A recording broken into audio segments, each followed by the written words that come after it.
જેના લોહી અને પરસેવાથી આ દેશનું પેટ ભરાય છે, આજે જગતના તાતના નસીબમાં માત્ર આંસુ અને નુકસાની કેમ લખાયેલી છે?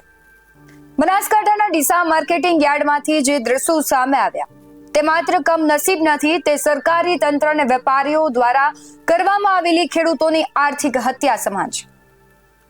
કાળઝાળ ગરમીમાં રાત દિવસ એક કરીને લોહીનું પાણી કરીને ગરીબ ખેડૂતે જે મગફળી, રાયડો અને બાજરી પકવી હતી, પોતાના સંતાનોની જેમ જે પાકને સાચવ્યો હતો, તે પાક આજે ડીસા માર્કેટિંગ યાર્ડની ગંદકી અને કાદવ કીચડમાં સડી રહ્યો છે. પણ આના માટે જવાબદાર કોણ? કુદરત કે સિસ્ટમની આળસ? નમસ્કાર, ગુજરાત BS9 TV ન્યૂઝમાં આપની સાથે હું છું ભગવતી વિશાવડિયા. જ્યારે આપમાંથી આફત વરસવાની અગાઉથી જાણ હોય ત્યારે તંત્ર અને વેપારીઓ આટલા બેદરકાર કેવી રીતે હોઈ શકે? બનાસકાંઠાના ડીસા માર્કેટિંગ યાર્ડમાંથી જે દ્રશ્યો સામે આવ્યા તે જોઈને કોઈ પણ સંવેદનશીલ વ્યક્તિનું લોહી ઉકળી ઉઠે. મોડી રાત્રે આવેલા વરસાદે ડીસા યાર્ડના સત્તાધીશો અને વેપારીઓની આળસની પોલ ખોલી નાખી છે. તંત્રએ અગાઉથી ચેતવણી આપી હતી કે માલ સુરક્ષિત જગ્યાએ ખસેડી લો, છતાં મગફળી, રાયડો અને બાજરીની હજારો બોરીઓ ખુલ્લા આકાશ નીચે સડવા માટે છોડી દેવામાં આવી. આ તે કેવી બેદરકારી?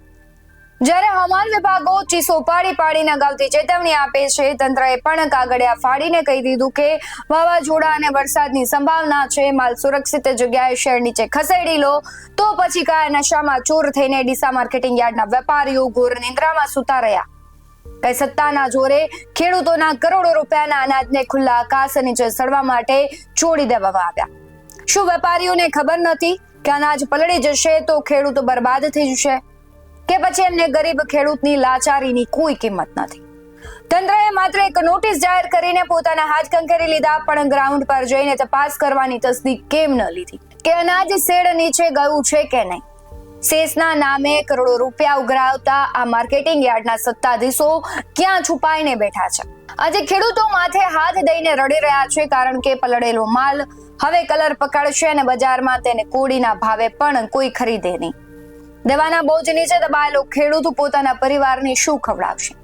આવા અનેક પ્રશ્નો થઈ રહ્યા છે, કારણ કે રાત દિવસ એક કરીને લોહીનું પાણી કરીને જગતના તાતે જે પાક પકાવ્યો હતો તે આજે વેપારીઓની લાપરવાહીના કારણે ગટરના પાણીમાં વહી રહ્યો છે. આ દ્રશ્યો બનાસકાંઠાના ડીસા માર્કેટિંગ યાર્ડના છે. મોડી રાત્રે પડેલા કવખતના વરસાદે ખેડૂતોની કમર તોડી નાખી છે. વરસાદ આવતાની સાથે જ યાર્ડમાં ચારે તરફ અફરાતફરી મચી ગઈ હતી, પણ ત્યાં સુધીમાં તો ઘણું મોડું થઈ ચૂક્યું હતું. હજારો ક્વિન્ટલ અનાજ પાણીમાં ગરકાવ થઈ ગયું છે.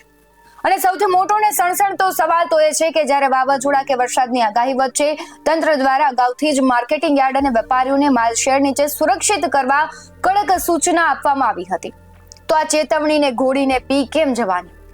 વેપારીઓએ ખેડૂતનો માલને શેડ નીચે કેમ ન ખસેડ્યો? શું વેપારીઓને ખેડૂતની મહેનતની કોઈ જ કિંમત નથી? ખુલ્લામાં રાખવામાં આવેલી મગફળી, રાયડો અને બાજરી પલળી જતા હવે માલ કલર પકડી જશે અને બજારમાં તેનો કોઈ ભાવ નહીં ઉપજે.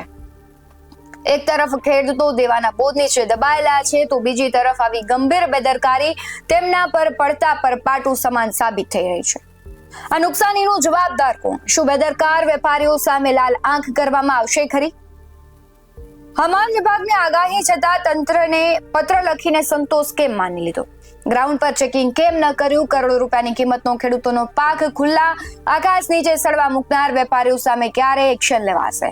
વેપારીઓની આ ઘોર આળસના કારણે ગરીબ ખેડૂતને જે આર્થિક ફટકો પડ્યો છે તેનું વળતર કોણ ચૂકવશે? શું ડીસા માર્કેટિંગ યાર્ડમાં પૂરતા શેડની વ્યવસ્થા નથી? જો નથી તો સેસના નામે ઉઘરાવાતા કરોડો રૂપિયા ક્યાં જાય છે? તંત્ર અને વેપારીઓની આ જુગલબંધીમાં હંમેશા ગરીબ ખેડૂત જ કેમ પીસાય છે, તે એક સૌથી મોટો સવાલ છે. હવે જોવાનું એ રહેશે કે આ નુકસાની બાદ માત્ર તપાસના નાટકો થાય છે કે પછી જવાબદારો સામે ખરેખર કડક પગલા ભરીને ખેડૂતોને ન્યાય અપાય છે. તમારું શું માનવું છે કમેન્ટમાં જરૂરથી જણાવશો. બાકી આવા જ વધુ અહેવાલો સાથે ફરી મળતા રહીશું. તમે અમારી યુટ્યુબ ચેનલને સબસ્ક્રાઇબ કરવાનું, અમને ફેસબુક અને ઇન્સ્ટાગ્રામ પર ફોલો કરવાનું ભૂલશો નહીં.